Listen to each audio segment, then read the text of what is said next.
জি, জি। আর আল্লাহর নির্দেশ হলো কোনো কাজ তুমি ধন্যবাদ পাওয়ার জন্য করবে না। আমরা প্রায় বলি যে অমুক লোকটার এত কিছু করলাম, সে আমার কিছু করলো না। জি, জি। এরকম কথা প্রায় শোনা যায়।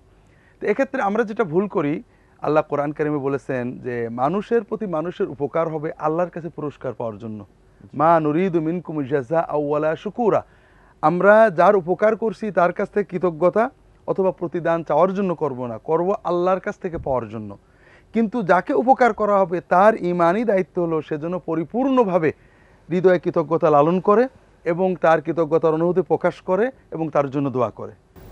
যে ক্ষেত্রে মোহতারাম আমার মনে হয় যে আল্লাহ রাব্বুল আলামিন মানুষের যে মূল তবিয়তটা যেটা স্বভাব জি, যেটা সেটা জি। মনে হয় বলেছেন কোরআনে জি কারিমে জি যে জি কুতিলাল ইনসানু মা আকফারা। জি, মানুষ বড় হতভাগা, কি অকৃতজ্ঞ সে। জি, জি, অকৃতজ্ঞতা আমাদের ভিতরে মজ্জাগত রয়েছে, এটা আমাদের মানবীয় দুর্বলতার একটা অংশ। আল্লাহ কোরআনে এটা আমাদেরকে বুঝিয়েছেন বিভিন্ন জায়গায় কালিলুম খালিলুম মিন মিন ইবাদিয়াশ ইবাদিয়াশ শাকুর। শাকুর।